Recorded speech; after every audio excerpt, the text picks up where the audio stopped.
कार्तिक महात्म्य का 33वां अध्याय।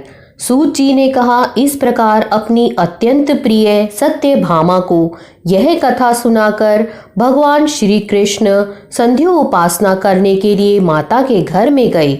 यह कार्तिक मास का व्रत भगवान विष्णु को अति प्रिय है तथा भक्ति प्रदान करने वाला है। रात्रि जागरण, प्रातः काल का स्नान, तुलसी वट सिंचन, उद्यापन और दीपदान, यह 5 कर्म भगवान विष्णु को प्रसन्न करने वाले हैं, इसलिए इनका पालन अवश्य करना चाहिए। ऋषि बोले, भगवान विष्णु को प्रिय, अधिक फल की प्राप्ति कराने वाले, शरीर के प्रत्येक अंग को प्रसन्न करने वाले कार्तिक महात्म्य आपने हमें बताया। यह मोक्ष की कामना करने वालों अथवा भोग की इच्छा रखने वाले मनुष्य को यह व्रत अवश्य ही करना चाहिए।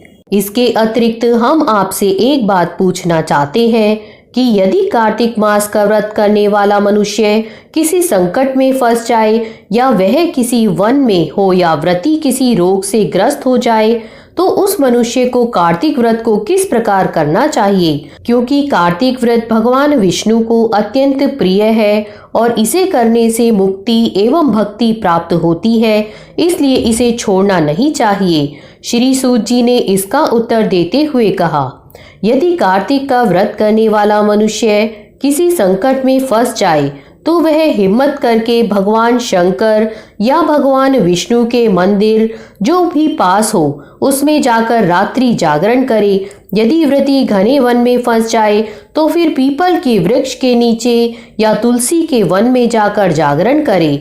भगवान विष्णु की प्रतिमा के सामने बैठकर विष्णु जी का कीर्तन करे। ऐसा करने से सहस्त्रों गायों के दान के समान फल की प्राप्ति होती है। जो मनुष्य विष्णु जी के कीर्तन में बाजा बजाता है उसे वाजपेय यज्ञ के समान फल की प्राप्ति होती है और हरि कीर्तन में नृत्य करने वाले मनुष्य को सभी तीर्थों में स्नान करने का फल प्राप्त होता है।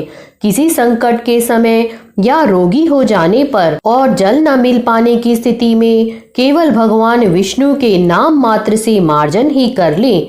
यदि उद्यापन न कर सके तो व्रत की पूर्ति के लिए केवल ब्राह्मणों के प्रसन्न होने के कारण विष्णु जी प्रसन्न रहते हैं। यदि मनुष्य दीपदान करने में असमर्थ हो तो दूसरे की दीप की वायु आदि से भली भांति रक्षा करे। यदि तुलसी का पौधा समीप न हो तो वैष्णव ब्राह्मण की ही पूजा कर ले, क्योंकि भगवान विष्णु सदैव अपने भक्तों के समीप रहते हैं। इन सब के न होने पर कार्तिक का व्रत करने वाला मनुष्य ब्राह्मण, गौ, पीपल और वट वृक्ष की श्रद्धा पूर्वक सेवा करे। चौनक आदि ऋषि बोले, आपने गौ तथा ब्राह्मणों के समान पीपल और वट वृक्षों को बताया है और सभी वृक्षों में पीपल तथा वट वृक्ष को ही श्रेष्ठ कहा है, इसका कारण बताइए। सूत जी बोले, पीपल भगवान विष्णु का और वट भगवान शंकर का स्वरूप है। पलाश ब्रह्मा जी के अंश से उत्पन्न हुआ है।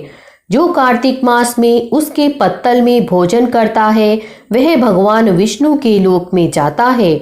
जो इन वृक्षों की पूजा, सेवा एवं दर्शन करते हैं उनके सभी पाप नष्ट हो जाते हैं। ऋषियों ने कहा, हे प्रभु, हम लोगों के मन में एक शंका है कि ब्रह्मा, विष्णु और शंकर वृक्ष स्वरूप क्यों हुए? कृपया आप हमारी इस शंका का निवारण कीजिए। सूत जी बोले, प्राचीन काल में भगवान शिव तथा माता पार्वती विहार कर रहे थे। उस समय उनके विहार में विघ्न उपस्थित करने के उद्देश्य से अग्निदेव ब्राह्मण का रूप धारण करके वहां पहुंचे। विहार के आनंद के वशीभूत हो जाने के कारण कुपित होकर माता पार्वती ने सभी देवताओं को शाप दे दिया। माता पार्वती ने कहा, हे देवताओं, विषय सुख से कीट पतंगे तथा अनभिज्ञ नहीं है। आप लोगों ने देवता होकर भी उसमें विघ्न उपस्थित किया है, इसलिए आप सभी वृक्ष बन जाओ। सूत जी बोले, इस प्रकार कुपित पार्वती जी के श्राप के कारण समस्त देवता वृक्ष बन गए। यही कारण है कि भगवान विष्णु पीपल और शिव जी वट वृक्ष हो गए। इसलिए भगवान विष्णु का शनिदेव के साथ योग होने के कारण केवल शनिवार को ही पीपल को छूना चाहिए, अन्य किसी भी दिन नहीं छूना चाहिए। यहाँ पर कार्तिक महात्म्य का 33वां अध्याय पूर्ण होता है।